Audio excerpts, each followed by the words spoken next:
Welcome back. In part 2 of Sim Driving 101, we will be looking at the basics of car balance and load transfer and why you need to know about this stuff. Okay folks, a race car is heavy and only in contact with the road through its 4 tyres. The way you control the balance of the car can help or hinder you. Until you learn how to use the car to load the tyres, you'll be fighting the car rather than using it to your advantage. So here it is. A race driver's job is to manipulate the balance of the car, controlling the way the tyres are loaded so they're forced into the road and give you grip. This is done by you, and how effectively you do this determines your available grip. Learning to load the tyre and transition from braking grip to turning grip takes time, dedication and practice. But what does load transfer actually mean? Load transfer means understanding how the car's balance changes as you accelerate, brake and turn the steering wheel, and using this to your advantage. When you brake, the balance moves forwards and loads the front tyres. When you accelerate, the balance moves backward and loads the rear tyres. When you steer right, the balance of the car moves to the left and loads the outside tyres, and vice versa. The car moving front to back is called pitch, and sideways is called roll. To demonstrate this, we're at Okayama in a car few Europeans drive, the V8 supercar. It's my demonstration car of choice because it has visible pitch and roll, meaning you will be able to see these principles in action. Okay, as I approach turn 1 and hit the brakes, the car pitches forwards and presses the front tyres into the road, giving me stopping grip.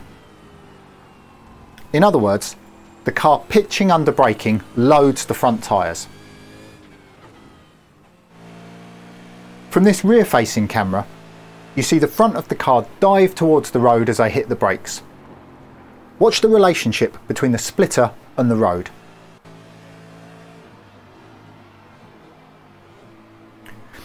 All race cars use load transfer to increase the tyre's available grip, from a humble entry-level road car all the way to a Formula 1 car.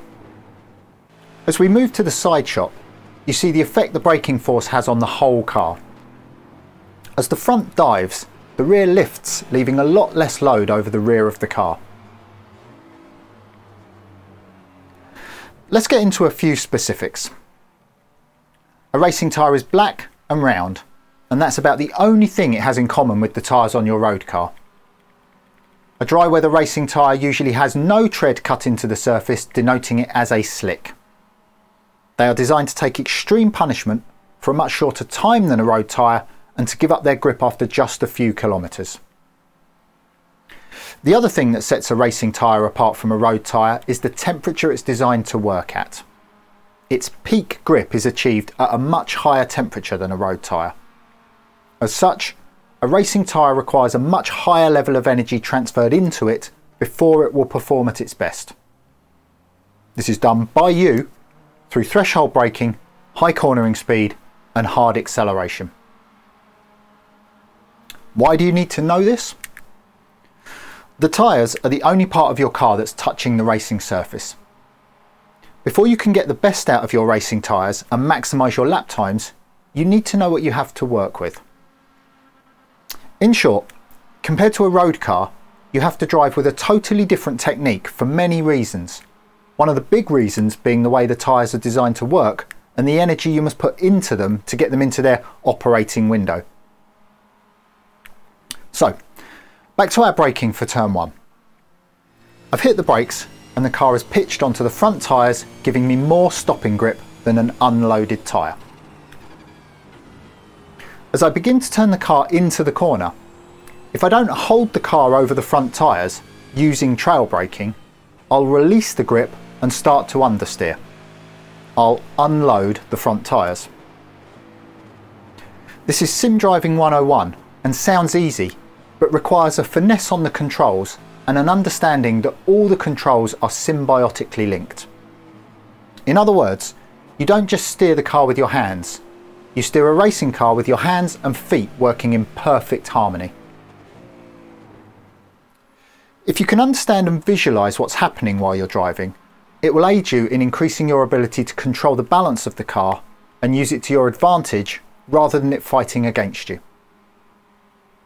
So if you can't understand why that guy is so fast, looks like I'm driving the same line, yeah, it's not some fancy schmancy setup. It's the nut behind the wheel. It always has been, and it always will be. Well, there it is. The basic theory behind car balance and load transfer and why you need to know about it.